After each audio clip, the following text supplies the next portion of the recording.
तर नमस्कार मित्रांनो, मी ज्ञानेश्वर रे स्वागत करतो तुमचं आपल्या यूट्यूब चॅनलवर। मित्रांनो, आता जबरदस्त पावसाला सुरुवात झाली आहे।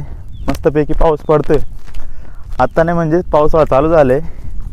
तर मित्रांनो, आता रानभाज्यांना पण सुरुवात झाली आहे गावाकडं आपल्या। तर आज अशीच एक रानभाजी आणायला घरचे गेलेत, माझी आई आणि मावशी। तर तांदूळक्याची भाजी आणायला गेलेत मित्रांनो। चला आपण पण जाऊ, आता बघू कशी खुडतात भाजी वगैरे। आज मित्रांनो आपण त्या भाजीची रेसिपी वगैरे पण बघू। तर इकडे गेलेत माझ्या आई आणि मावशी भाजी आणायला। इकडनं मित्रांनो बघा, पूर्ण डोंगरांना लागले, मस्त वातावरण झाले। ती रानभाजी मित्रांनो जंगलात वगैरे नाही राहत, पण रानभाजीच म्हणावं लागेल। मित्रांनो इकडे हे जे काळं काळं दिसतंय ना, हे रोप बुजलेलं आहे, हे नाचणीचं रोप आहे। इकडं भाजी खुडतायत। हा जो भाग दिसतोय ना तुम्हाला मित्रांनो, हा पूर्ण धरणाचा भाग आहे। आता धरण पूर्ण आटलेले। तर इकडे आहेत मित्रांनो आमच्या घरची माझी मावशी। हे पहा मित्रांनो, एवढी ओटीमध्ये खुडली आहे आपली भाजी। तर मित्रांनो, ही तांदूळक्याची रानभाजी आहे, ही माझी मावशी आहे। तर रानातले पण रानभाज्या मित्रांनो आता भरपूर यायला सुरुवात झाली आहे, जसे की लोती, बडदा, चाईचे डेर, अशा अनेक रानभाज्या आहेत मित्रांनो।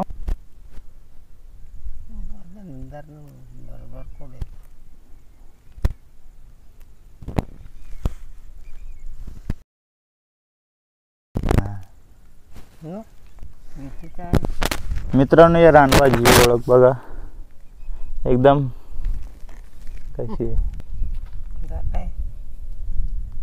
अशी रानभाजी आहे।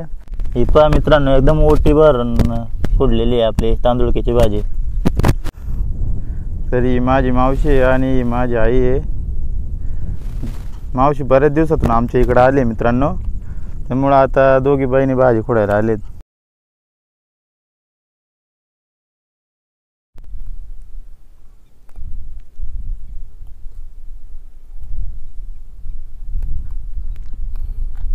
इकडे मित्रांनो आमचं गाव वाडी आहे, छोटीशी मित्रांनो। आणि इकडनं पूर्ण धुकं पसरले, डोंगर वगैरे काही दिसत नाही मित्रांनो। इकडचे काय दिसतंय डोंगर, तरी बाकीचे धुक्यामध्ये लपलेत। पाऊस पडतोय, पण एवढा काही जोरदार पावसाळा अजून सुरू नाही झाला। अजून जोरात पावसाळा सुरू झाला का मित्रांनो, चढणीचे मासे पण आपल्याकडे लय चढतात मित्रांनो। आपल्या धरणामध्ये इकडे जे धरण आहे आपलं, तर भरपूर मासे असे चढतात।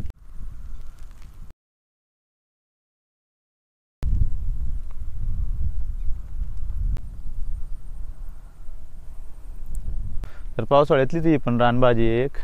पावसाळ्यात अनेक रानभाज्या खायला मिळतात मित्रांनो। रानभाज्या नेहमी खात जा मित्रांनो, बरेचसे गुणधर्म आहेत मित्रांनो रानभाज्यांपासून, शरीरासाठी एकदम उपयोगी।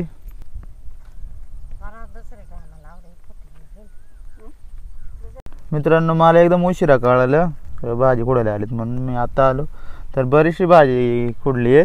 तर आता आपण घरी जाऊ आणि कशी बनवतात भाजी आपली ते पण बघू। चला जाऊ आता आपण घरी। वातावरण बघा मित्रांनो, एकदम जबरदस्त झाले।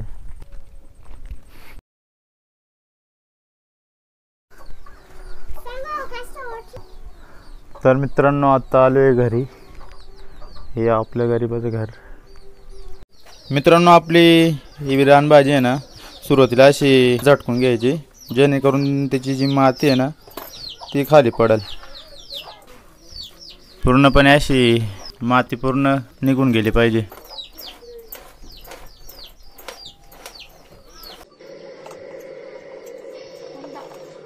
याच्यातली जी माती आहे ना, आता इकडे बघा आपल्या सुपामध्ये आली आहे, भाजी आपली वेगळी करून घेतली आहे। आता परत मग सुपामध्ये भरायची, अशी माती एकदम साफ झाली पाहिजे।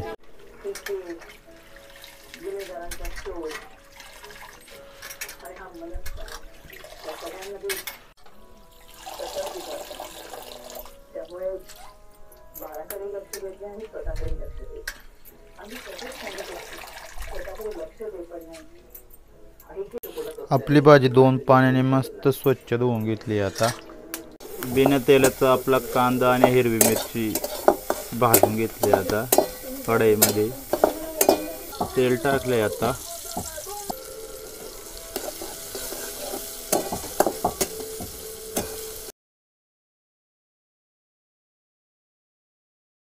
आपली भाजी परत एकदा स्वच्छ पाण्याने धुवून घेतली आहे. आता आपली भाजी यामध्ये ॲड करायची आहे.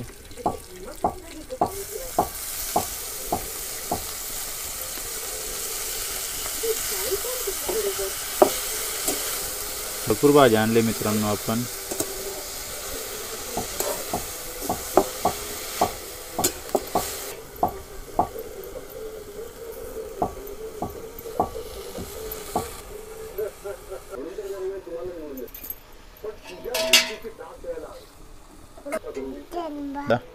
शेंगदाण्याचं वाटण, बारीक शेंगदाण्याचा भुगा.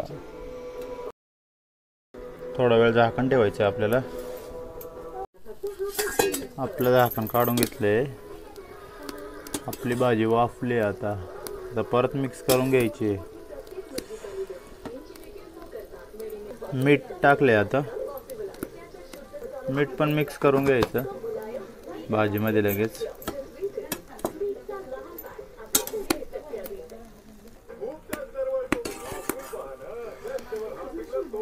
जी वाफेवरच शिजवून घ्यायची मित्रांनो. पाणी वगैरे काहीच ॲड नाही करायचं यामध्ये. मित्रांनो आपल्या भाजीला बघा असं पाणी सुटलंय. हे पाणी आपल्याला पूर्ण असं आटवून घ्यायचंय. पूर्ण सुक्की बनवायची आपल्याला भाजी. त्यामध्ये पाणी जमा झाले. हे पाणी आटलं का मग आपली भाजी रेडीच होईल. आता यावर आपल्याला झाकण नाही ठेवायचं मित्रांनो. आपल्याला भाजी आपली वाफली आहे म्हणजेच शिजली आहे. फक्त आपल्याला हे पाणी आटवून घ्यायचं आहे. आता मित्रांनो आपली भाजी आता एकदम रेडी झाली खाण्यासाठी. बघा